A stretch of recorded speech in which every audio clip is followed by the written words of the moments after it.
বন্ধুরা, আজ আমি তোমাদের সঙ্গে শেয়ার করব কিভাবে সিঁদুর হেয়ারস্টাইল বানাতে হয়। সিঁদুর পরার সময় অনেকের চিন্তা হয় যে কীভাবে হেয়ারস্টাইলটা বানাবো। তো সিঁদুর হেয়ারস্টাইলে সবসময় যেভাবেই হেয়ারস্টাইলটা বানাও না কেন, সিঁদুরটা সবসময় হাইলাইট করতে হয়, তবেই বেশি সুন্দর লাগে। তো দেখো, আমি প্রথমে সিথেটা খালি রেখে যে যতটা সিথি করবে, তারপর ওটা সি সেকশনে হেয়ারটা নেবে। সি সেকশনে হেয়ারটা ধরার পর ওটাকে কেউ পাপ স্টাইল করতে পারো, কেউ এমনি ক্লিপ লাগাতে পারো, কোনো অসুবিধা নেই, যার যেটা পছন্দ। তো আমি পাপ করিনি, এমনি সি সেকশনে হেয়ারটাকে ধরে দুটো তিনটে ক্লিপ দিয়ে আটকে দিয়েছি, বা ওটাকে ছোটো ক্যাচ ক্লিপ দিয়ে আটালেও হবে, যেগুলো ছোটো পাওয়া যায়। তো এরপর দেখো, সামনেটা প্রথমে অল্প হেয়ার ধরে রোলিং করে একটা ক্লিপ আটকে দিচ্ছি, যাতে আমার সিঁথিটা সবসময় হাইলাইট হয়, সিঁদুরটা সবসময় হাইলাইট হয়। যে আমি চওড়া করে, সে দেখতে যেমনই হোক না কেন, যে কোনো হেয়ারস্টাইল হোক না কেন, সিঁথিতে সিঁদুরটা যদি চওড়া করে থাকে, আমার তো বেশ ভালো লাগে। তোমাদের কেমন লাগে কমেন্টে জানাবে।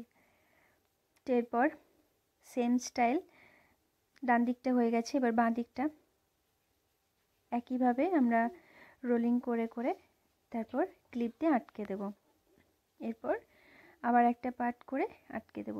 এর সামনেটা, কপালটা যখন একটু ফাঁকা লাগবে, যে কাটা চুলগুলো থাকবে ওটাকে একটু টেনে বের করে দেব, তাহলেই ব্যাস সামনেটা তৈরি হয়ে গেল। এবার সিঁদুরটা পরে নাও চওড়া করে।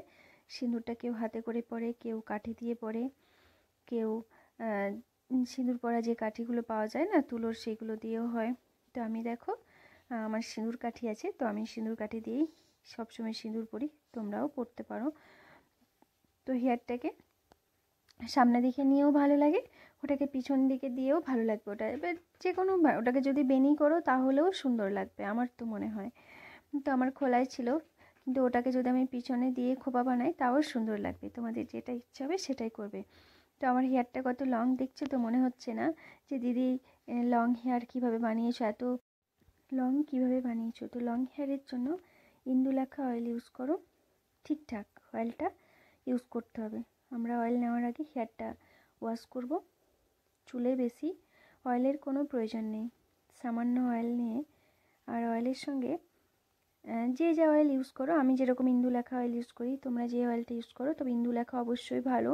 তোমরা এটাকে ব্যবহার করে দেখতে পারো, তোমাদের কেমন লাগলো সেটাও কমেন্টে জানাবে। একবার তো ব্যবহার করে দেখো। তো ওটার সঙ্গে ভিটামিন ই ক্যাপসুল মিক্স করে সুন্দর করে ম্যাসাজ করবে। তো তারপরের দিন ওটাকে শ্যাম্পু করে নেবে।